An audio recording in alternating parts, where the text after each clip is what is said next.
ಎಲ್ಲರಿಗೂ ನಮಸ್ಕಾರ. ಈ ಆಡಳಿತ ಕಾನೂನಿನ ವಿಭಾಗದಲ್ಲಿ ನಾವು ಯೂನಿಟ್ 5 ನೋಡ್ತಾ ಇದ್ದೀವಿ. ಅದರಲ್ಲಿ ಈ ಸಾರ್ವಜನಿಕ ಉದ್ಯಮಗಳ ಬಗ್ಗೆ ಚರ್ಚೆ ಮಾಡ್ತಾ ಇದ್ದೀವಿ. ಅದರಲ್ಲಿ ಮೊದಲನೇ ವಿಡಿಯೋನ ಸಾರ್ವಜನಿಕ ಉದ್ಯಮಗಳ ವಿಷಯದಲ್ಲಿ ನಾನು ಒಂದು ವಿಡಿಯೋ ಮಾಡಿದ್ದೀನಿ. ನಂತರ ನಮಗೆ ಈ ಆಡಳಿತ ಕಾನೂನಿಗೆ ಮುಖ್ಯವಾಗಿ ಬೇಕಾಗಿರುವುದು ಸಾರ್ವಜನಿಕ ಉದ್ಯಮಗಳು ಸಾರ್ವಜನಿಕ ಹಣದಿಂದ ನಿರ್ವಹಿಸಲ್ಪಡುವುದರಿಂದ ಅಲ್ಲಿ ನಮ್ಮ ಆಡಳಿತ ಕಾನೂನು ಕೂಡ ಅದರ ವ್ಯಾಪ್ತಿಯನ್ನು ಈ ಸಾರ್ವಜನಿಕ ಉದ್ಯಮಗಳಲ್ಲಿ ವ್ಯಾಪಿಸಿಕೊಳ್ತದೆ. ಇಂತಹ ಸಾರ್ವಜನಿಕ ಉದ್ಯಮಗಳನ್ನು ನಾವು ಹೆಚ್ಚು ಸ್ವಾಯತ್ತತೆ ಕೊಡುವುದಕ್ಕೋಸ್ಕರ ಮಾಡಿದ್ದೀವಿ, ಅಂದರೆ ಹೆಚ್ಚು ಅಧಿಕಾರಗಳನ್ನು ಕೊಡೋದಕ್ಕೆ ಮಾಡಿದ್ದೀವಿ. ಆದ್ದರಿಂದ ಇಲ್ಲಿ ನಮಗೆ ಏನು ಕಾನ್ಸೆಪ್ಟ್ ಆಟ್ಕಿನ್ಸ್ ಅವರ ಕಾನ್ಸೆಪ್ಟ್ ಏನಿದೆ, power corrupts absolute power corrupts absolutely ಅಂತಕ್ಕಂಥದ್ದು, ಇಲ್ಲಿ ಸ್ವಾಯತ್ತತೆಯನ್ನು ಹೆಚ್ಚು ಕೊಟ್ಟಾಗ ಇಲ್ಲಿ ದುರುಪಯೋಗ ಆಗುವಂತಹ ಸಂದರ್ಭಗಳಿರ್ತದೆ. ಆ ಸಾರ್ವಜನಿಕ ಸಂಸ್ಥೆ ಅಂದರೆ ಸಾರ್ವಜನಿಕ ಸಂಸ್ಥೆಗಳನ್ನು, ಪಬ್ಲಿಕ್ ಸೆಕ್ಟರ್ ಅಂಡರ್ಟೇಕಿಂಗ್, ಸಾರ್ವಜನಿಕ ಉದ್ಯಮಿಗಳನ್ನು ಯಾವ ರೀತಿ ಸರ್ಕಾರ ನಿಯಂತ್ರಿಸ್ತದೆ ಅನ್ನುವಂಥದ್ದನ್ನು ನಾವು 3 ಭಾಗಗಳಾಗಿ ವಿಂಗಡಿಸಿದ್ದೀವಿ, 4 ಭಾಗಗಳಾಗಿ ವಿಂಗಡಿಸಿದ್ದೀವಿ. ಅದರಲ್ಲಿ ನಾವು ಈಗ ನ್ಯಾಯಿಕ ನಿಯಂತ್ರಣವನ್ನು ಹಿಂದಿನ ವಿಡಿಯೋದಲ್ಲಿ ನೋಡಿದ್ದೀವಿ. ನೀವು ನ್ಯಾಯಿಕ ನಿಯಂತ್ರಣವನ್ನು ನೋಡಬೇಕಂದ್ರೆ ನೀವು ಯೂನಿಟ್ 5 ಲೆಕ್ಚರ್ 2ನ ನೋಡಿದರೆ ನಿಮಗೆ ನ್ಯಾಯಿಕ ನಿಯಂತ್ರಣದ ಬಗ್ಗೆ ಮಾಹಿತಿ ಸಿಗ್ತದೆ. ಈಗ ಅದು ತದನಂತರದಲ್ಲಿ ನಾವು ಅದರ 2ನೇ ಭಾಗವಾದ ಈಗ ಸರ್ಕಾರದ ನಿಯಂತ್ರಣವನ್ನು ಇವತ್ತು ನಾವು ನೋಡ್ತಾ ಇದ್ದೀವಿ. ಈ ಸಾರ್ವಜನಿಕ ಉದ್ಯಮಗಳ ಸರ್ಕಾರದ ನಿಯಂತ್ರಣ ಯಾವ ರೀತಿ ಆಗ್ತದೆ ಅಂತಕ್ಕಂಥದ್ದನ್ನು ಇವತ್ತಿನ ಈ ವಿಡಿಯೋದಲ್ಲಿ ನಾನು ನಿಮ್ಮೊಟ್ಟಿಗೆ ಚರ್ಚೆ ಮಾಡಲಿದ್ದೀನಿ. ಈಗ ಪಬ್ಲಿಕ್ ಸೆಕ್ಟರ್ ಅನ್ನೋದಂದರೆ ನಾನು ಹೇಳಿದ್ದೀನಿ, what is meant by public sector unit ಅಂತಕ್ಕಂಥದ್ದನ್ನು ನಾವು ಈಗಾಗಲೇ ಚರ್ಚೆ ಮಾಡಿದ್ದೀವಿ. ಈಗ ಈ ಸಾರ್ವಜನಿಕ ಉದ್ಯಮಗಳನ್ನು ಯಾವ ರೀತಿ ನಿಯಂತ್ರಿಸಬೇಕು, ಸರ್ಕಾರ ಯಾವ ರೀತಿ ನಿಯಂತ್ರಿಸ್ತದೆ ಅಂತಕ್ಕಂಥದ್ದನ್ನು ನೋಡೋಣ. ಇಲ್ಲಿ ಸರ್ಕಾರ ಮತ್ತು ಸಂಸತ್ತಿನ ವ್ಯತ್ಯಾಸ ನಿಮಗೆ ಗೊತ್ತಿರಬೇಕು. ಸಂಸತ್ತು ಕೇವಲ ರಾಜ್ಯಸಭೆ, ಲೋಕಸಭೆ ಮತ್ತು ರಾಷ್ಟ್ರಪತಿಯನ್ನು ಒಳಗೊಂಡಂತೆ ನಾವು ಅದಕ್ಕೆ ಸಂಸತ್ತು ಅಂತ ಹೇಳ್ತೀವಿ. ಸರ್ಕಾರ ಅಂದ್ರೆ ಅದಕ್ಕೆ ಹೊರತುಪಡಿಸಿ ಆಡಳಿತ ನಡೆಸುವಂತಹ ವ್ಯವಸ್ಥೆ ಇದೆಯಲ್ಲ, ಅದಕ್ಕೆ ನಾವು ಸರ್ಕಾರ ಅಂತ ಹೇಳ್ತೀವಿ. ಇಲ್ಲಿ ಸರ್ಕಾರದ ವ್ಯಾಪ್ತಿಯಲ್ಲಿ ನಮಗೆ ಬರುವಂಥವರು ಕೌನ್ಸಿಲ್ ಆಫ್ ಮಿನಿಸ್ಟರ್ಸ್ ಮತ್ತು ಎಲ್ಲ ಆಡಳಿತ ಅಧಿಕಾರಿಗಳು ಅಂತಕ್ಕಂಥದ್ದನ್ನು ನಾವು ಅರ್ಥ ಮಾಡಿಕೊಂಡ್ರೆ ನಿಮಗೆ ಸಂಸತ್ತು ಮತ್ತು ಸರ್ಕಾರದ ಮಧ್ಯದ ಅಂತರ ಗೊತ್ತಾಗ್ತದೆ. ಇದನ್ನು ನಾವು ಸಂವಿಧಾನ ಪಾಠದಲ್ಲಿ ಕಲ್ತಿದ್ದೀವಿ. ಆ ಒಂದು ಹಿನ್ನೆಲೆಯಲ್ಲಿ ಈ ಸರ್ಕಾರಗಳು ಯಾವ ರೀತಿ ಈ ಪಬ್ಲಿಕ್ ಸೆಕ್ಟರ್ ಅಂಡರ್ಟೇಕಿಂಗ್ಸ್ನ ಅಥವಾ ಸಾರ್ವಜನಿಕ ವಲಯದ ಉದ್ಯಮಗಳನ್ನು ಯಾವ ರೀತಿ ಇವು ನಿಯಂತ್ರಿಸ್ತವೆ ಅಂತಕ್ಕಂಥದ್ದನ್ನು ನೋಡೋಣ. ಸಾರ್ವಜನಿಕ ವಲಯದ ಉದ್ಯಮಗಳು ಆರ್ಥಿಕ ಸ್ಥಿರತೆ ಮತ್ತು ಅಭಿವೃದ್ಧಿಯನ್ನು ಕಾಪಾಡಿಕೊಳ್ಳುವಾಗ ಸಾರ್ವಜನಿಕ ಹಿತಾಸಕ್ತಿಗಳನ್ನು ಪೂರೈಸಲು ಸರ್ಕಾರದ ಒಡೆತನ ಅಥವಾ ನಿರ್ವಹಿಸುವ ಸಂಸ್ಥೆಗಳಾಗಿವೆ. ಹೊಣೆಗಾರಿಕೆ, ಸಮರ್ಥ ನಿರ್ವಹಣೆ ಮತ್ತು ವಿಶಾಲ ರಾಷ್ಟ್ರೀಯ ಗುರಿಗಳೊಂದಿಗೆ ಹೊಂದಾಣಿಕೆಯನ್ನು ಖಚಿತಪಡಿಸಿಕೊಳ್ಳಲು PSUಗಳ ಸರ್ಕಾರಿ ನಿಯಂತ್ರಣಗಳು ಅವಶ್ಯಕ. ಈ ನಿಯಂತ್ರಣಗಳನ್ನು ಈ ಕೆಳಗಿನ ಪ್ರದೇಶಗಳಾಗಿ ವರ್ಗೀಕರಿಸಬಹುದು. ನೋಡಿ, ಇಲ್ಲಿ ಸಾರ್ವಜನಿಕ ಉದ್ಯಮಗಳನ್ನು ನಾವು ಸ್ಥಾಪಿಸಿರುವುದು ಮುಖ್ಯವಾಗಿ ಸಾರ್ವಜನಿಕ ಹಿತಾಸಕ್ತಿಯನ್ನು ಕಾಪಾಡುವುದಕ್ಕೋಸ್ಕರ. ಅದಕ್ಕೆ ನಾವು ಅದಕ್ಕೆ ಏನಂತೀವಿ, ಪಬ್ಲಿಕ್ ಸೆಕ್ಟರ್ ಅಂತ ಹೇಳ್ತೀವಿ. Public sector are organisations owned and managed by the government. They are owned and managed by the government to serve the public interest, while maintaining economic stability and development. Governmental controls of PSUs are necessary to ensure accountability, efficient management, alignment with the broader national goals. These controls can be categorized into the following parts ಅಂತಕ್ಕಂಥ. ಸರ್ಕಾರ ಯಾವ ರೀತಿ control ಮಾಡ್ತದೆ ಅಂತಕ್ಕಂಥದ್ದನ್ನು. ಮುಖ್ಯವಾಗಿ ಸಾರ್ವಜನಿಕ ವಲಯಗಳ ಉದ್ದೇಶ ಏನು ಅಂತಂದರೆ ಸಾರ್ವಜನಿಕ ಹಿತಾಸಕ್ತಿಯನ್ನು ಕಾಪಾಡಿಕೊಳ್ಳುವುದಕ್ಕಾಗಿ. ಅದರ ಉದ್ದೇಶ ಕೇವಲ ಲಾಭ ಮಾಡುವಂಥದ್ದಲ್ಲ, ಲಾಭದ ಜೊತೆಗೆ ಸಾರ್ವಜನಿಕರಿಗೆ ಅನುಕೂಲ ಆಗುವಂಥದ್ದು. ಇನ್ನೊಂದು ಅತಿ ಮುಖ್ಯವಾದಂತಹ ಸರ್ಕಾರದ ಒಂದು ಹಿಡನ್ ಅಜೆಂಡಾ ಏನಿರುತ್ತೆ ಅಂತಂದರೆ, ಯಾವಾಗ ಮುಕ್ತ ಮಾರುಕಟ್ಟೆಯಲ್ಲಿ ಅನೇಕ ಕಂಪನಿಗಳು ಬರ್ತವೆ, ಆ ಅನೇಕ ಕಂಪನಿಗಳಿರುವಾಗ ಆ ಕಂಪನಿಗಳನ್ನು ಪರೋಕ್ಷವಾಗಿ ನಿಯಂತ್ರಿಸುವುದಕ್ಕೆ ಈ ಸಾರ್ವಜನಿಕ ಸಂಸ್ಥೆಗಳನ್ನು ಉಪಯೋಗಿಸ್ತಾರೆ. ಉದಾಹರಣೆಯನ್ನು ನಾವು ತೆಗೆದುಕೊಳ್ಳುವುದಾದರೆ, ಈಗ ಅನೇಕ ಟೆಲಿಕಾಂ ಕಂಪನಿಗಳಿದ್ದಾವೆ, ಅದರ ಜೊತೆಗೆ BSNL ಇದೆ. BSNL ಯಾವತ್ತು ತನ್ನ ಮೊಬೈಲ್ ಸೇವೆಯನ್ನು ಪ್ರಾರಂಭ ಮಾಡಿತೋ ಅವತ್ತಿನಿಂದ ಮೊಬೈಲ್ ಸೇವೆಯ ದರಗಳು ವಿಪರೀತ ಮಟ್ಟದಲ್ಲಿ ಇಳಿಕೆ. ಅಂದರೆ ಈ ರೀತಿಯಾದಂತಹ ಒಂದು ಏನು ನಿಯಂತ್ರಣವನ್ನು ಪಬ್ಲಿಕ್ ಸೆಕ್ಟರ್ ಮುಖಾಂತರ ಸರ್ಕಾರ ಸಾಧಿಸ್ತದೆ ಅಂತಕ್ಕಂಥದ್ದನ್ನು ನಾವಿಲ್ಲಿ ನೋಡ್ಬೋದಾಗಿದೆ. ಆದ್ದರಿಂದ ಸಾರ್ವಜನಿಕ ಸಂಸ್ಥೆಗಳು ಕೂಡ ಬಹಳ ಉಪಯುಕ್ತ. ಈ ನಮ್ಮ ಒಂದು ಪ್ರಜಾಪ್ರಭುತ್ವ ವ್ಯವಸ್ಥೆಯಲ್ಲಿ ಉಪಯುಕ್ತ. ಅವುಗಳನ್ನ ಪೂರ್ತಿ ನಾನು ತೆಗೆದು ಬಿಡ್ತೇನೆ ಅಂತಕ್ಕಂಥ ವಾದವನ್ನು ಮಾಡುವುದು ಕೂಡ ಸರಿಯಲ್ಲ ಅನ್ನೋದನ್ನು ನಾವು ಇಲ್ಲಿ ನೋಡಬೇಕು. ಕೆಲವೊಂದು ಸಂದರ್ಭದಲ್ಲಿ ರಾಜಕೀಯ ವ್ಯಕ್ತಿಗಳು ಆ ರೀತಿಯಾದಂಥ ಹೇಳಿಕೆ ಕೊಡ್ತಾರೆ. ಆದರೆ ಅದು ಅಂತಹ ಹೇಳಿಕೆ ಸಾಂದರ್ಭಿಕವಾಗಿಯೇ ಹೊರತು ತಾತ್ವಿಕವಾಗಿ ಅದು ಸಾಧ್ಯವಿಲ್ಲ ಅಂತಕ್ಕಂಥದ್ದನ್ನು ನಾವಿಲ್ಲಿ ನೋಡಬಹುದಾಗಿದೆ. The purpose of the public sector is to serve the public basically, not on commercial point of view, and at the same time they work as commercial companies only to control or avoid the cartelization of private entities ಅಂತಕ್ಕಂಥದ್ದನ್ನು ನಾವಿಲ್ಲಿ ತಿಳಿದುಕೊಳ್ಬೇಕಾಗ್ತದೆ. ಏನೇನು ಕಂಟ್ರೋಲ್ಗಳಿದಾವೆ ಅನ್ನೋದನ್ನು ಒಂದೊಂದಾಗಿ ನೋಡೋಣ. ಆಡಳಿತಾತ್ಮಕ ನಿಯಂತ್ರಣ, how administratively it is controlled ಅಂತ. How administratively it is ಆಡಳಿತಾತ್ಮಕವಾಗಿ ಹೇಗೆ ಕಂಟ್ರೋಲ್ ಮಾಡ್ಬೋದು ಅಂತಂದರೆ, ಅಲ್ಲಿರ್ತಕ್ಕಂಥ ಬೋರ್ಡ್ ಇರ್ತದೆ ನೋಡಿ. ಯಾವುದೇ ಒಂದು ಕಂಪನಿಗೆ there is A board of directors ಅಂತೀವಿ. ಆ ಬೋರ್ಡ್ ಆಫ್ ಡೈರೆಕ್ಟರ್ಸ್ಗೆ ಒಬ್ಬ ಚೀಫ್ ಇರ್ತಾನೆ. ಅವನಿಗೆ ನಾವೇನಂತೀವಿ ಚೇರ್ಮನ್ ಆ್ಯಂಡ್ ಮ್ಯಾನೇಜಿಂಗ್ ಡೈರೆಕ್ಟರ್ ಅಂತೀವಿ, ಅಥವಾ CMD ಅಂತೀವಿ. ಈ ಎಲ್ಲ ವ್ಯಕ್ತಿಗಳಿರ್ತಾರಲ್ವ, ಬಹುತೇಕ ಈ ಎಲ್ಲ ವ್ಯಕ್ತಿಗಳು ಸರ್ಕಾರದಿಂದ ನೇಮಿಸಲ್ಪಟ್ಟಂತಹ ವ್ಯಕ್ತಿಗಳಿದ್ದಾರೆ. ಬೋರ್ಡ್ ಓವರ್ಸೈಟ್ ಅಂದರೆ ಬೋರ್ಡ್ ಮುಖಾಂತರ ಮೇಲ್ವಿಚಾರಣೆ, ಅಥವಾ ಬೋರ್ಡ್ನ ಮೇಲೆ ಈಗ ಯಾವ ಪಬ್ಲಿಕ್ ಸೆಕ್ಟರ್ನ ಬೋರ್ಡ್ಗಳಿರ್ತಾವೋ ಅವೆಲ್ಲಗಳು ಆಯಾ ಮಂತ್ರಿ ಮಂಡಲದ ಆ ಮಂತ್ರಾಲಯದ ನಿಯಂತ್ರಣದಲ್ಲಿರ್ತವೆ ಅನ್ನೋದನ್ನು ನಾವು ತಿಳ್ಕೊಂಡಿರಬೇಕು. Government nominates members to the board. The board members are nominated by the government of PSU to oversee the operations. The CMD and Board of Directors are appointed by the government. ನೋಡಿ, ಈ ಆಡಳಿತ ಮಂಡಳಿಯನ್ನು ಸರ್ಕಾರವೇ ನಿಯಮಿಸಿರುತ್ತೆ.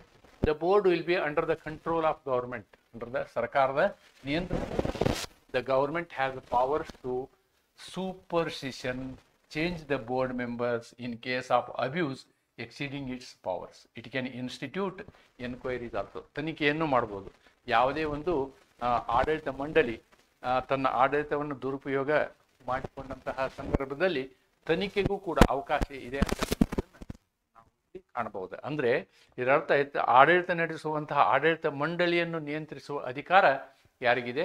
ಸರ್ಕಾರಕ್ಕೆ ಇದೆ ಅಂತಕ್ಕಂಥದ್ದನ್ನು ನಾವು ಈ ಮೊದಲನೆಯ ಒಂದು ನಿಯಂತ್ರಣದಲ್ಲಿ ನೋಡ್ಬೋದು. This is the first control, that is called administrative control. How administrative control is, the board is actually appointed by the government. Therefore, they work under the directions of the government. Then, ministry supervision. ಮಂತ್ರಾಲಯಗಳು ಏನು ಮಾಡ್ತವೆ? ಮೇಲ್ವಿಚಾರಣೆಯನ್ನು ಮಾಡ್ತವೆ. ಮಂತ್ರಾಲಯ ಅಥವಾ ಸಚಿವಾಲಯಗಳು ಮೇಲ್ವಿಚಾರಣೆಯನ್ನು ಮಾಡ್ತವೆ. PSUs are supervised by specific administrative ministries which monitor their policies, operations and performance. ನೋಡಿ, ಅವರುಗಳ ನೀತಿಗಳನ್ನು, ಕಾರ್ಯಾಚರಣೆಗಳನ್ನು ಮತ್ತು ಕಾರ್ಯಕ್ಷಮತೆಯನ್ನು ಆಯಾ ಮಂತ್ರಾಲಯಗಳು ಏನು ಮಾಡ್ತವೆ? ಮೇಲ್ವಿಚಾರಣೆ ಮಾಡ್ತವೆ. ಆಮೇಲೆ ಇವುಗಳಿಗೆ ನೀತಿ ಮಾರ್ಗದರ್ಶನವನ್ನು ಸರ್ಕಾರನೇ ಕೊಡುತ್ತೆ. ನೀತಿ ಮಾರ್ಗದರ್ಶನವನ್ನು ಸರ್ಕಾರವೇ ಕೊಡುತ್ತೆ. The government provides guidelines to ensure PSUs align with national development goals.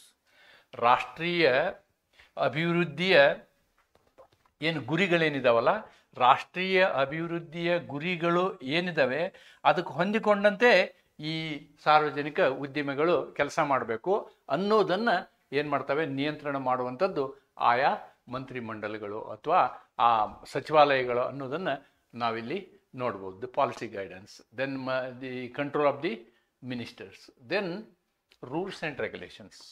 This is very very important. There are, I have told you, there are two types of companies. One is statutory PSU, ಶಾಸನಾತ್ಮಕ ಸಾರ್ವಜನಿಕ ಉದ್ಯಮ. ಇನ್ನೊಂದು recognised by company act ಅಂತ ಹೇಳ್ತೀವಿ ನಾವು. Company act, ಇದಕ್ಕೆ ಉದಾಹರಣೆ ನಾನು ಅವತ್ತು ಹೇಳಿದ್ದೆ LIC ಅಂತ. ಇದಕ್ಕೆ ಉದಾಹರಣೆ ನಾನು ಹೇಳ್ತೀನಿ BSNL ಅಂತ. ಹೀಗೆ ಎರಡು ರೀತಿಯಾದಂತಹ ಕಾನೂನಿನಲ್ಲಿ ನಾವೇನು ಮಾಡಿರ್ತೀವಿ ಅಂತಂದರೆ ಸಾರ್ವಜನಿಕ ಉದ್ಯಮಗಳನ್ನು ಸ್ಥಾಪಿಸುತ್ತೀವಿ. ಯಾವುದನ್ನು ನಾವು ಸ್ಟ್ಯಾಚ್ಯೂಟರಿ ಅಂದರೆ ಪಾರ್ಲಿಮೆಂಟ್ ಸಂಸತ್ತು ಅಥವಾ ರಾಜ್ಯ ವಿಧಾನಮಂಡಲ ಕಾನೂನು ಮಾಡಿರುತ್ತೋ ಕಾನೂನು ಮುಖಾಂತರ ಸ್ಥಾಪಿತವಾದಂತಹ ಏನು ಸಾರ್ವಜನಿಕ ಉದ್ಯಮಗಳಿರ್ತಾವಲ್ವ ಆ ಕಾನೂನಿನಲ್ಲೇ ನಿಯಂತ್ರಣ ಇರುತ್ತೆ. ಕಾನೂನಿನಲ್ಲೇ ನಿಯಂತ್ರಣ ಇರುತ್ತೆ. ನೋಡಿ, the government may take rules on statutory corporations based on the provisions of the statute. ಕಾನೂನಿನಲ್ಲಿ ಮಾಡಿದ ಪ್ರಾವಧಾನಗಳ ಪ್ರಕಾರ ಪ್ರಾವಧಾನಗಳಲ್ಲಿ ನಿಯಂತ್ರಣ ಮಾಡಲಿಕ್ಕೆ ಅವಕಾಶ ಇರುತ್ತೆ. On the power vested in the rules the corporations may further make regulations to run the corporation. ನೋಡಿ, see the act based on the act rules are done, based on the rules regulations are done. ಇದನ್ನ ಸಂಸತ್ತು ಮಾಡುತ್ತೆ. This is done by parliament, but these are done by government. These are done by rules and regulations are done by government. Rules may be done by the government, regulations are done by the company itself. ಇವುಗಳ ಆಧಾರದ ಮೇಲೆ ಅಂದರೆ ಕಾನೂನು ಏನು ಹೇಳುತ್ತೋ ಕಾನೂನಿನ ಚೌಕಟ್ಟಿನಲ್ಲಿಯೇ ಏನಾಗುತ್ತೆ ಈ ಉದ್ಯಮಗಳು ನಡೀತವೆ. ಆದ್ದರಿಂದ ಕಾನೂನಾತ್ಮಕ ನಿಯಂತ್ರಣ ಇರ್ತದೆ. ಇಟ್ ಈಸ್ ಸ್ಟ್ಯಾಚ್ಯೂಟರಿ ಕಂಟ್ರೋಲ್ ಅಂತ ಹೇಳ್ತೀವಿ ನಾವು. Statutory control is possible by making rules and regulations and these rules and regulations are as per the objective of the act. ಕಾನೂನಿನ ಉದ್ದೇಶ ಏನಿರುತ್ತೋ ಆ ಉದ್ದೇಶಕ್ಕೆ ತಕ್ಕನ ಹಾಗೆ ನಿಯಮಗಳನ್ನು ಮತ್ತು ಏನು ನಡಾವಳಿಗಳನ್ನು ಮಾಡಬೇಕಾಗ್ತದೆ. ನಿಯಮ ನಡಾವಳಿಗಳನ್ನು ಕಾನೂನಿಗೆ ತಕ್ಕಂತೆ ಮಾಡಿ ಅದರಂತೆ ನಾವೇನು ಮಾಡ್ತೀವಿ ಈ ಸಾರ್ವಜನಿಕ ಉದ್ಯಮಗಳನ್ನು ಸಂಸ್ಥೆಗಳನ್ನು ನಡೆಸ್ತೀವಿ. ನಿಯಮಗಳು ಮತ್ತು ನಿಬಂಧನೆಗಳು, ರೆಗ್ಯುಲೇಷನ್ಸ್ಗೆ ನಾವೇನು ಹೇಳ್ಬೋದು ನಿಬಂಧನೆಗಳು ಅಂತ ಹೇಳ್ಬೋದು. ರೆಗ್ಯುಲೇಷನ್ಸ್ಗೆ ನಿಯಮ ಅಂತಂದರೆ ರೂಲ್ಸ್, ನಿಯಮ ಅಂದರೆ ರೂಲ್ಸ್. ಶಾಸನದಲ್ಲಿನ ನಿಬಂಧನೆಗಳ ಆಧಾರದ ಮೇಲೆ ಸರ್ಕಾರವು ಶಾಸನಬದ್ಧ ನಿಗಮಗಳ ಮೇಲೆ ನಿಯಂತ್ರಣಗಳನ್ನು ಮಾಡಬಹುದು. ನಿಯಮಗಳಲ್ಲಿ ನಿರತವಾಗಿರುವ ಅಧಿಕಾರದ ಮೇಲೆ ನಿಗಮಗಳು ಮುಂದೆ ನಿಗಮಗಳನ್ನು ನಡೆಸಲು ನಿಯಮಾವಳಿಗಳನ್ನು ಮತ್ತು ನಿಯಮಗಳನ್ನು ಮಾಡುತ್ತದೆ ಅನ್ನೋದನ್ನು ನಾವಿಲ್ಲಿ ನೋಡ್ಬೋದು. All these rules and regulations are based on ಈ ಎಲ್ಲ ನಿಯಮಗಳು ಮತ್ತು ನಿಯಮಾವಳಿಗಳು ಅಥವಾ ನಿಬಂಧನೆಗಳು ಏನಿದ್ದಾವೆ ಇವುಗಳು ಮೂಲ ಕಾನೂನಿನ ಆಧಾರದಲ್ಲಿ ಮಾಡಿ ಆ ಚೌಕಟ್ಟಿನಲ್ಲಿ ಈ ವ್ಯವಸ್ಥೆ ನಡೀತದೆ ಅಂತಕ್ಕಂಥದ್ದನ್ನು ನಾವಿಲ್ಲಿ ನೋಡ್ಬೋದು. This is about statutory corporation. ನಾನು ಇವಾಗ ನಿಮ್ಗೆ ಏನು ಎಕ್ಸ್ಪ್ಲೇನ್ ಮಾಡಿದ್ದೀನಿ, this is all about statutory corporation ಅಂತಕ್ಕಂಥದ್ದು. Then financial control. ನೋಡಿ, ಇಲ್ಲಿ ಹಣಕಾಸಿನ ನಿಯಂತ್ರಣವನ್ನು ಕೂಡ ಏನು ಮಾಡುತ್ತೆ ಸರ್ಕಾರ ಮಾಡುತ್ತೆ. ಹೇಗೆ ಮಾಡುತ್ತೆ? It allocates budget.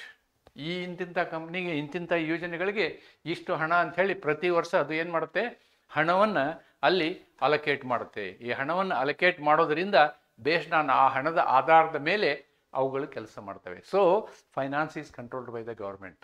ಒಂದು ಸಂಸ್ಥೆಯ ಒಂದು ನಿಗಮದ ವ್ಯವಸ್ಥೆಯನ್ನು ಹಣಕಾಸು ವ್ಯವಸ್ಥೆಯನ್ನು ಸರ್ಕಾರವೇ ನೇರವಾಗಿ ಕಂಟ್ರೋಲ್ ಮಾಡ್ತದೆ. ಯಾಕಂದರೆ ಬಜೆಟಲ್ಲಿ ಅದು ಹಣ ಕೊಡೋದೇ ಕೆಲಸ ಮಾಡೋಕ್ಕಾಗೋದಿಲ್ಲ. Many PSUs receive budgetary support or grants from the government. Their expenditures are monitored closely. ಅವುಗಳು ಖರ್ಚು ಮಾಡುವುದನ್ನು ಏನು ಕ್ಲೋಸ್ ಆಗಿ ಅವುಗಳನ್ನು ಮಾನಿಟರ್ ಮಾಡಲಾಗ್ತದೆ.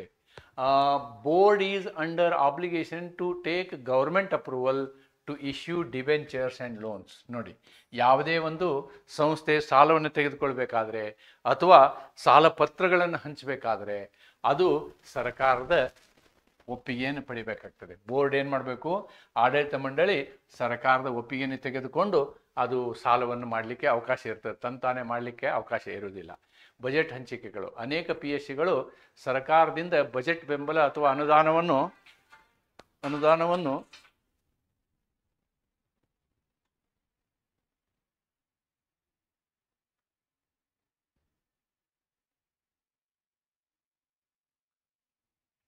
ಸರ್ಕಾರದಿಂದ ಅನುದಾನವನ್ನು ಪಡೆದು ಕೆಲಸ ಮಾಡ್ತವೆ. ಅವರ ವೆಚ್ಚವನ್ನು ನಿಕಟವಾಗಿ ಮೇಲ್ವಿಚಾರಣೆ ಮಾಡಲಾಗುತ್ತದೆ. ಡಿಬೆಂಚರ್ಗಳು ಅಂದರೆ ಸಾಲಪತ್ರಗಳು. ಡಿಬೆಂಚರ್ಗಳನ್ನು ಮತ್ತು ಸಾಲಗಳನ್ನು ಪಡೆಯಲು ಸರ್ಕಾರದ ಅನುಮೋದನೆಯನ್ನು ತೆಗೆದುಕೊಳ್ಳುವ ಜವಾಬ್ದಾರಿಯನ್ನು ಮಂಡಳಿಯು ಹೊಂದಿರುತ್ತದೆ ಅನ್ನೋದನ್ನು ನಾವಿಲ್ಲಿ ನೋಡ್ಬೋದು. This is another control called the financial control. Then auditing. ನೋಡಿ, ಎಲ್ಲ ಸಾರ್ವಜನಿಕ ಉದ್ಯಮಗಳೇನಿದಾವಲ್ಲ PSU, public sector undertakings, they are audited by C and AG. They are audited by C and AG ಅಂತ ಹೇಳ್ತಾರೆ. Controller and auditor general.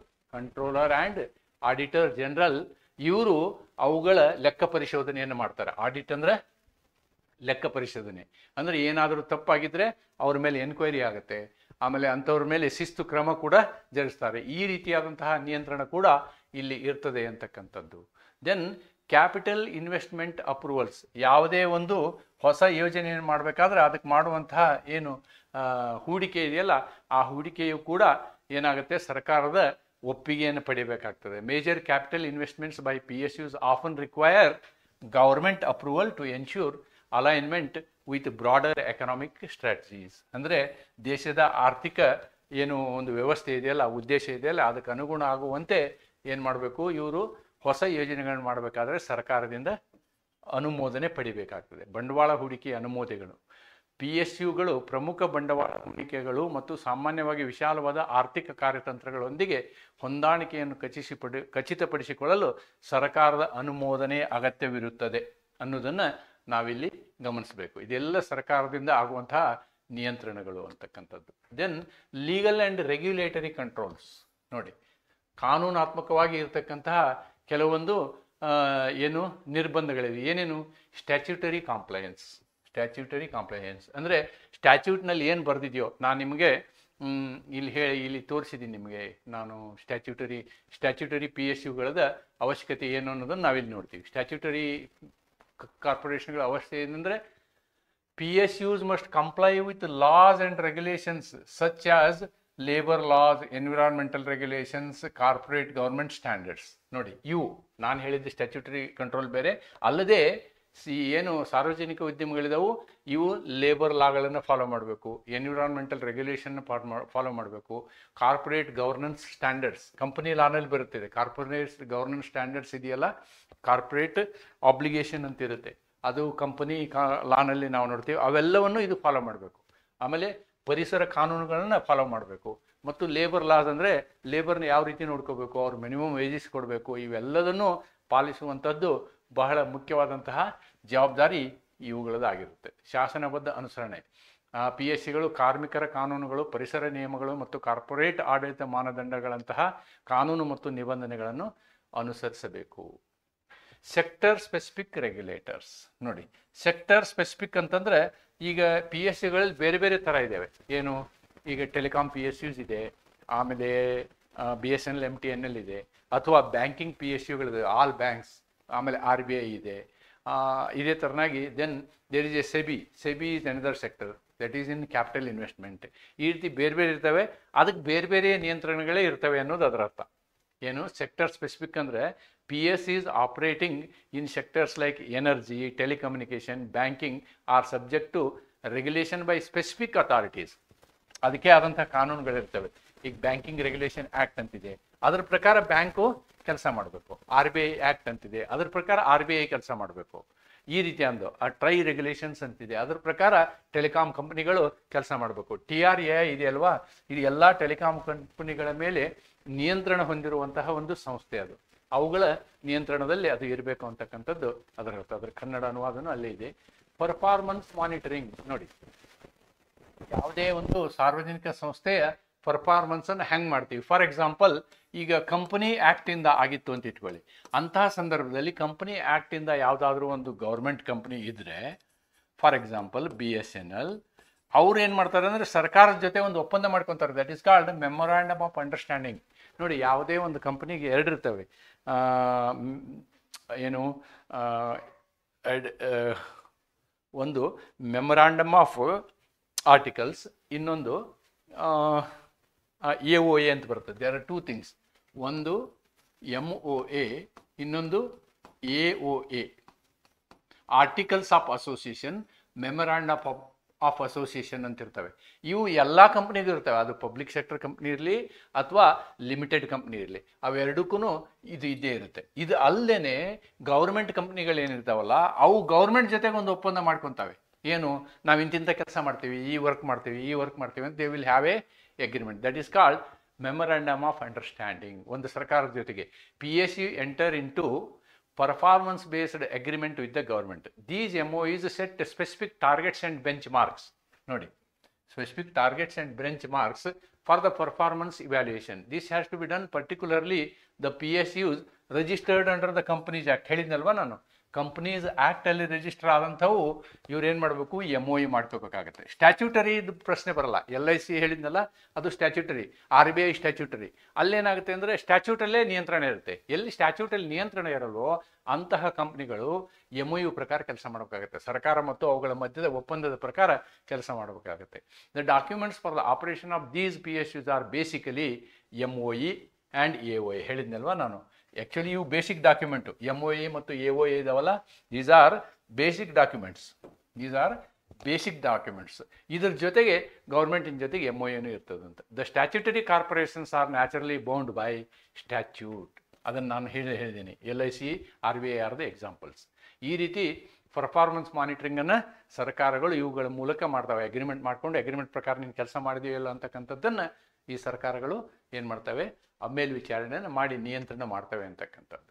Then performance appraisals. ನೋಡಿ, performance appraisals ಅಂದರೆ regular appraisals are conducted to measure efficiency, profitability and contributions to social and national objectives. ಅಂದರೆ ಈಗ ಏನು ಮಾಡ್ತೀವಿ ನಾವು ಅಂದರೆ ದಕ್ಷತೆ, ಲಾಭದಾಯಕತೆ ಮತ್ತು ಸಾಮಾಜಿಕ ಮತ್ತು ರಾಷ್ಟ್ರೀಯ ಉದ್ದೇಶಗಳಿಗೆ ಕೊಡುಗೆಗಳನ್ನು ಅಳೆಯುವ ನಿಯಮಿತ ಮೌಲ್ಯಮಾಪನವನ್ನು ಮಾಡ್ತೀವಿ. ಅವು ಮಾಡುವಂತಹ ಕೆಲಸವನ್ನು ನಾವು ಈಗ ಫಾರ್ ಎಕ್ಸಾಂಪಲ್ ಟೆಲಿಕಾಮಲ್ಲಿ ಭಾರತ್ ನೆಟ್ ಅಂತಕ್ಕಂಥ ಒಂದು ಯೋಜನೆ, ಎಲ್ಲ ಪ್ರದೇಶಗಳಿಗೆ ಇಂಟರ್ನೆಟ್ ಸಿಗ್ಬೇಕಂಥದ್ದು. ಅದು ಎಲ್ಲೆಲ್ಲಿ ಇಂಟರ್ನೆಟ್ ಬ್ಲ್ಯಾಕ್ ಏರಿಯಾ ಇರುತ್ತೋ ಅಲ್ಲಿ BSNL ತನ್ನ ಕೆಲಸವನ್ನು ಮಾಡಿ ಅಲ್ಲಿ ನೆಟ್ವರ್ಕನ್ನು ಅದು ರೆಡಿ ಮಾಡ್ತದೆ. ಈ ರೀತಿಯಾದಂತಹ ಕಾರ್ಯಕ್ಷಮತೆಯನ್ನು ಸರ್ಕಾರಿ ಸ್ವಾಮ್ಯದ ಕೆಲಸಗಳು ಮಾಡ್ತವೆ ಅಂತಕ್ಕಂಥದ್ದನ್ನು ನಾವಿಲ್ಲಿ ನೋಡ್ಬೋದು. Then restructuring and disinvestment. This is new development. ಇಲ್ಲೇನಾಗುತ್ತೆ ಅಂತಂದರೆ ಕೆಲವೊಂದು ಕಂಪನಿಗಳು ಅವು ಅವಶ್ಯಕತೆ ಅನಿಸೋದಿಲ್ಲ. ಸರ್ಕಾರದ ಪಾಲಿಸಿಯ ಪ್ರಕಾರ ಆ ಕಂಪನಿಗಳು ಸರ್ಕಾರಕ್ಕೆ ಅವಶ್ಯಕತೆ ಅಂತ ಅನಿಸೋದಿಲ್ಲ. ಅಂತಹ ಸಂದರ್ಭದಲ್ಲಿ ಕಂಪ್ನಿನ ಪ್ರೈವೇಟೈಸ್ ಮಾಡ್ತಾರೆ. ಇದು ಒಂದು. ಇನ್ನೊಂದು, ಎಲ್ಲ ಷೇರುಗಳು ಕ್ಯಾಪಿಟಲ್ ಸರ್ಕಾರದೇ ಇರಬಾರ್ದು ಅಂಥೇಳಿ ಅವಾಗೇನು ಮಾಡ್ತಾರೆ, ಬಂಡವಾಳ ಹಿಂತೆಗೆದುಕೊಳ್ತಾರೆ. ಫಾರ್ ಎಕ್ಸಾಂಪಲ್, ಈಗ 2 ವರ್ಷದ ಹಿಂದೆ LICಯ ಬಂಡವಾಳವನ್ನು ಹಿಂತೆಗೆದುಕೊಳ್ಳಾಯಿತು. ಸ್ವಲ್ಪ LICಯ ಷೇರುಗಳನ್ನು ಸಾರ್ವಜನಿಕರಿಗೆ ಮಾರಾಟ ಮಾಡಲಾಯಿತು. ಅಂದರೆ LIC is now listed in SEBI. LIC is A listed company ಅಂತೀವಿ ನಾವು. LIC, MTNL R listed companies. ಇವು ಶೇರ್ ಮಾರ್ಕೆಟಲ್ಲಿ ನಿಮಗೆ ಇದ್ರ ಶೇರ್ ಸಿಗ್ತವೆ. ಆದರೆ BSNL is not listed. BSNL is fully owned by government. ಆ ರೀತಿ ಡಿಸ್ಇನ್ವೆಸ್ಟ್ಮೆಂಟ್ ಮಾಡಲಿಕ್ಕೂ ಇವರಿಗೆ ಅವಕಾಶ ಇರ್ತದೆ ಸರ್ಕಾರಕ್ಕೆ ಅಂತಕ್ಕಂಥದ್ದನ್ನು ನಾವಿಲ್ಲಿ ನೋಡ್ಬೋದು. Then policy level controls. ನೀತಿ ಮಟ್ಟದ ಕಂಟ್ರೋಲ್ಗಳು, ನ್ಯಾಷನಲ್ ಪಾಲಿಸಿಗಳು. Government establishes industrial, trade and physical policies affecting PSU operations. ರಾಷ್ಟ್ರೀಯ ಏನು ಉದ್ದೇಶಗಳಿಗಾಗಿ ಪಾಲಿಸಿಗಳನ್ನು ಮಾಡ್ತಾರೆ. ಪಾಲಿಸಿ ಪ್ರಕಾರ ಸಂಸ್ಥೆಗಳನ್ನು ನಿಯಂತ್ರಣ ಮಾಡ್ತಾರೆ. Priority sector goals. PSUs may be directed to undertake initiatives that promote social welfare. ಅದೇ ಹೇಳಿದ್ನಲ್ಲ ನಾನು, BSNL ಭಾರತ್ ನೆಟ್ ಕೆಲಸವನ್ನು BSNL ಮಾಡ್ತು. ರೀಜನಲ್ ಡೆವಲಪ್ಮೆಂಟ್ ಅಂದರೆ ನೀವು ಈಗ ಮೆಸ್ಕಾಮ್, ಅದು ವಿದ್ಯುತ್ ಒದಗಿಸುವಂಥ ಕೆಲಸ ಮಾಡ್ತದೆ. Employment generation, even if not immediately profitable. ನೋಡಿ, ಅಲ್ಲಿ ಲಾಭ ಮುಖ್ಯ ಅಲ್ಲ, ಅಲ್ಲಿ ಜನರಿಗೆ ಎಂಪ್ಲಾಯ್ಮೆಂಟ್ ಸಿಗಬೇಕು. ದೇಶದ ಪ್ರಗತಿಗೆ ಸಾರ್ವಜನಿಕಗೆ ಅವಶ್ಯಕತೆ ಇರುವಂತಹ ಕೆಲಸಗಳು ಆಗಬೇಕು ಅನ್ನೋ ದೃಷ್ಟಿಯನ್ನು ಇಟ್ಕೊಂಡು ಈ ಸಾರ್ವಜನಿಕ ಸಂಸ್ಥೆಗಳು ಕೆಲಸ ಮಾಡ್ತವೆ. ಆದ್ಯತೆಯ ವಲಯದ ಗುರಿಗಳು ಇವೆಲ್ಲ ಅನ್ನೋದನ್ನು ನಾವಿಲ್ಲಿ ನೋಡ್ಬೋದು. So challenges of the government controls. ಇಷ್ಟೆಲ್ಲ ಕಂಟ್ರೋಲ್ ಮಾಡಿದಾಗೂ ಕೂಡ ಏನಾಗುತ್ತೆ ಅಂತಂದರೆ, ನಾವು ಸಾರ್ವಜನಿಕವಾಗಿ ಒಂದು ಮಾರ್ಕೆಟ್ನ ವ್ಯವಸ್ಥೆಯಲ್ಲಿ ನಾವು ಏನು ನೋಡ್ತೀವಿ ಅಂತಂದರೆ, ಈ ಒಂದು ಏನು ಖಾಸಗಿ ಸಂಸ್ಥೆ ಕೆಲಸ ಮಾಡುವಷ್ಟು ಎಫಿಷಿಯೆಂಟಾಗಿ, ಸದ್ಬಲವಾಗಿ, ಸದೃಢವಾಗಿ ಸರ್ಕಾರಿ ಸ್ವಾಮ್ಯದ ಸಂಸ್ಥೆಗಳು ಕೆಲಸ ಮಾಡೋದಿಲ್ಲ ಅನ್ನೋದನ್ನು ನಾವು ಕಾಣ್ತೀವಿ. ಅದಕ್ಕೆ ಅನೇಕ ಕಾರಣಗಳಿದ್ದಾವೆ. ಅವು ಏನೇನು ಕಾರಣಗಳು ಅನ್ನೋದನ್ನು ಇಲ್ಲಿ ನಾವು ಬ್ಯೂರೋಕ್ರಾಟಿಕ್ ಡಿಲೇಸ್ ಅಂತ ಹೇಳ್ತೀವಿ ನಾವು. ಅಧಿಕಾರಶಾಹಿ ವಿಳಂಬ ಅಂದರೆ ಏನಾಗುತ್ತೆ, ಇದು ಟೋಟಲ್ ಪ್ರೊಸೀಜರಲ್ಲಿ ಇವರು ಲೇಟ್ ಮಾಡ್ತಾರೆ. ಯಾವುದೇ ಒಂದು ವಿಷಯ ಜಾರಿಗೆ ಬರೋದಿದ್ರೂ ಅದು ಬೇಗ ಬರೋದಿಲ್ಲ. ಉದಾಹರಣೆಗೆ 4G ಮತ್ತು 4G ಟೆಕ್ನಾಲಜಿ ಪ್ರೈವೇಟ್ ಕಂಪ್ನಿಗಳಿಗೆ ಬಂತು. ಆದರೆ ಇನ್ನೂ 4G ಟೆಕ್ನಾಲಜಿ BSNLನಲ್ಲಿ ಇನ್ಸ್ಟಾಲೇಷನ್ ಸ್ಟೇಜಲ್ಲಿದೆ. ಇವಂಥ ವಿಳಂಬದ ಎಕ್ಸಾಂಪಲ್ ನಾವು ಹೇಳ್ಬೋದು. Then conflict of interest. ಏನು ಕಾನ್ಫ್ಲಿಕ್ಟ್ ಆಫ್ ಇಂಟ್ರೆಸ್ಟ್ ಅಂತಂದರೆ, political interference can compromise operational autonomy.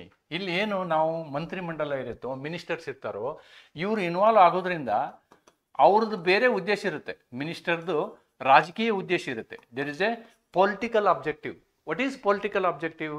They want to get elected next time. That is their objective. ಅದಕ್ಕೆ ಅವರು ಕೆಲವೊಂದು ಸಂದರ್ಭದಲ್ಲಿ ಕಾಂಪ್ರಮೈಸ್ ಮಾಡ್ಕೊಳ್ತಾರೆ. ಕಾಂಪ್ರಮೈಸ್ ಮಾಡಿಕೊಂಡು ಏನು ಮಾಡ್ತಾರೆ, ಈ ಸರ್ಕಾರಿ ಸ್ವಾಮ್ಯದ ಸಂಸ್ಥೆಗಳ ಉನ್ನತಿಗೆ ಅವರು ಏನು ನಕಾರಾತ್ಮಕವಾಗಿ ಕೆಲಸ ಮಾಡುವಂತಹ ಸಾಧ್ಯತೆಗಳಿರ್ತವೆ. ಉದಾಹರಣೆಗೆ BSNL ಸಾಕಷ್ಟು ಮೊಬೈಲ್ ಕ್ಷೇತ್ರದಲ್ಲಿ ಮುಂದಿತ್ತು. 93,000 ಒಂದು ಟೆಂಡರನ್ನು ಕರೆದು ಇನ್ನೂ ಮೊಬೈಲ್ ಎಕ್ಸ್ಪಾನ್ಷನ್ ಮಾಡಬೇಕು ಅಂತೇಳಿ ಪ್ರಯತ್ನ ಮಾಡುವಾಗ ಅನೇಕ ಕಾರಣಗಳಿಂದ ಆ ಒಂದು ಟೆಂಡರ್ನ ಹಿಂತೆಗೆದುಕೊಳ್ಳಲಾಯಿತು. ಅವತ್ತಿನಿಂದ BSNL ಮೊಬೈಲ್ ಡೆವಲಪ್ಮೆಂಟ್ ಇದೆಯಲ್ಲ, ಅದು ಹಿಂದೆ ಹೋಯಿತು ಅನ್ನೋದನ್ನು ನಾವಿಲ್ಲಿ ಕಾಣ್ಬೋದು. ಅದಕ್ಕೆ ನಾವೇನು ಹೇಳ್ತೀವಿ ಅಂದರೆ ಹಿತಾಸಕ್ತಿ ಸಂಘರ್ಷ ಅಥವಾ ಕಾನ್ಫ್ಲಿಕ್ಟ್ ಆಫ್ ಇಂಟ್ರೆಸ್ಟ್ ಅಂತ ಹೇಳ್ತೀವಿ. ಅದೇ ನಾನು ಇನ್ನೊಂದು ಇನ್ಎಫಿಷಿಯನ್ಸಿ ಹೇಳಿದ್ನಲ್ವಾ, ಅಸಮರ್ಥತೆ. ಇಲ್ಲಿ ಏನಾಗುತ್ತೆ ಅಂದರೆ ಕೆಲಸ ಮಾಡುವಂತಹ ವ್ಯಕ್ತಿಗಳು ಮತ್ತು ಆ ಟೋಟಲ್ ವ್ಯವಸ್ಥೆ ಇದೆಯಲ್ಲ, ಅದು ಸಮರ್ಥತೆಯ ಕೊರತೆಯನ್ನು ಹೊಂದಿರ್ತದೆ ಅಂತಕ್ಕಂಥದ್ದನ್ನು ನಾವಿಲ್ಲಿ ನೋಡ್ಬೋದು. These are all the limitations of government control ಅಂತ ಹೇಳ್ಬೋದು. So many systematic controls are there, but however the end result is when we compare a private company with a government company, the efficiency of the government company is not as expected as the private company ಅನ್ನೋದನ್ನು ಹೇಳಿದಾಗೂ ಕೂಡ ಒಂದು ನೆನಪಿಟ್ಕೊಳ್ಬೇಕು. ಯಾವುದೇ ಒಂದು natural ಕಲಾಮಿಟಿಯ ಸಂದರ್ಭದಲ್ಲಿ ನಾವು ನೋಡಿದ ಹಾಗೆ ಯಾವುದೇ ಖಾಸಗಿ ಕಂಪನಿಗಳ ಸೇವೆ ಸಿಗದೆ ಹೋದಂತಹ ಸಂದರ್ಭದಲ್ಲಿ ಈ ಸರ್ಕಾರಿ ಸಂಸ್ಥೆಗಳ ಸೇವೆ ನಮಗೆ ದೊರೆತಿದೆ ಅನ್ನೋದನ್ನು ನಾವು ಮರಿಬಾರ್ದು. ಅದಕ್ಕೆ ಮತ್ತೆ ಉದಾಹರಣೆ ಕೂಡ BSNL MTNLಗಳು. ಅಂದರೆ ನೀವು ಲಡಾಖ್ನಲ್ಲಿ ಕ್ರೌಡ್ ಬರ್ಸ್ಟ್ ಆದಾಗಲೂ, ಚೆನ್ನೈನಲ್ಲಿ ಫ್ಲಡ್ ಆದಾಗಲೂ, ಕೊನೆಯ ಗಳಿಗೆಯವರೆಗೂ ಯಾವಾಗಲೂ ಕೆಲಸ ಮಾಡಿದ್ದು ಕೇವಲ BSNL ಅನ್ನೋದನ್ನು ನಾವು ಮರಿಬಾರ್ದು. ಆ ರೀತಿಯಾದಂತಹ ಮಹತ್ವ ಈ ಪಬ್ಲಿಕ್ ಸೆಕ್ಟರ್ಗಳಿಗೆ ಇದೆ ಅನ್ನೋದನ್ನು ನಾವಿಲ್ಲಿ ಕಾಣ್ಬೋದಾಗಿದೆ. So this is all about the public sector. So now I have discussed with you how the governmental control is done in case of the public sectors ಅನ್ನೋದನ್ನು ನಾನು ನಿಮಗೆ ಹೇಳಿದ್ದೀನಿ. ಇಲ್ಲಿ ಸಮಪ್ ಮಾಡೋದಾದರೆ ಸರ್ಕಾರದ ನಿಯಂತ್ರಣ ಅವಶ್ಯಕತೆ ಇದ್ದೇ ಇದೆ. ಸರ್ಕಾರ ನಿಯಂತ್ರಣವನ್ನು ಹೇಗೆ ಮಾಡ್ತದೆ ಅಂದರೆ ಆಡಳಿತ ಮಂಡಳಿಯನ್ನು ತಾನೇ ಹೊಂದಿರುತ್ತೆ. ಅದರ ಆಡಿಟನ್ನು CNDAGಯಿಂದ ಮಾಡಿಸುತ್ತೆ. ಅದರ ಫಂಡನ್ನು ಯಾರು ಕೊಡ್ತಾರೆ? ಸರ್ಕಾರವೇ ಬಜೆಟರಿ ಅಲೋಕೇಶನ್ ಮಾಡುತ್ತೆ. ಮತ್ತು ಅಲ್ಲದೆ ಈ ಮಂತ್ರಾಲಯಗಳು ಸೂಪರ್ವೈಸರ್ ವಿಚಾರಣೆಯನ್ನು ಹೊಂದಿರ್ತವೆ. ಅಲ್ಲದೆ ಕಂಪನಿಗಳು ಏನು ಮಾಡ್ತವೆ ಅಂತಂದರೆ, ಸ್ಟ್ಯಾಚ್ಯೂಟರಿ ಕಂಪ್ನಿ ಆಗಿದ್ದರೆ ಸ್ಟ್ಯಾಚ್ಯೂಟ್ ಪ್ರಕಾರ ಕೆಲಸ ಮಾಡೋ ಹಾಗೆ ನೋಡ್ಕೊಳ್ತವೆ. ಅಥವಾ ಕಂಪನಿ ಆ್ಯಕ್ಟಿಂದ ಕಂಪನಿಗಳಾಗಿದ್ದರೆ ಅವುಗಳ ಮಧ್ಯೆ ಒಂದು ಒಪ್ಪಂದವನ್ನು ಮಾಡಿಕೊಂಡು ಒಪ್ಪಂದದ ಪ್ರಕಾರ ಕೆಲಸ ಮಾಡ್ತವೆ. ಅಂತಿಮವಾಗಿ ಸರ್ಕಾರಿ ಸ್ವಾಮ್ಯದ ಸಂಸ್ಥೆಗಳು ಕೇವಲ ಲಾಭದ ಸಂಸ್ಥೆಗಳಾಗಿರದೆ ಅವುಗಳು ಏನು ಮಾಡ್ತವೆ ಅಂತಂದರೆ, ತಮ್ಮ ಸಾರ್ವಜನಿಕ ಹಿತಾಸಕ್ತಿಗೆ ಸಂಬಂಧಪಟ್ಟಂತೆ ದೇಶದ ಹಿತದೃಷ್ಟಿಯಿಂದ ಯಾವ ಕೆಲಸ ಅವಶ್ಯಕತೆ ಇದೆ ಅಂತಕ್ಕಂಥದ್ದನ್ನು, ಲಾಭ ಆಗಲಿ ಅಥವಾ ಹಾನಿ ಆಗಲಿ, ಅವು ತಮ್ಮ ಕೆಲಸಗಳನ್ನು ಮಾಡ್ತಾ ಇರ್ತವೆ ಅಂತಕ್ಕಂಥದ್ದನ್ನು ಹೇಳ್ತಾ ಇವತ್ತಿನ ಈ ವಿಡಿಯೋನ ಇಲ್ಲಿಗೆ ಮುಗಿಸ್ತೇನೆ. ಧನ್ಯವಾದಗಳು.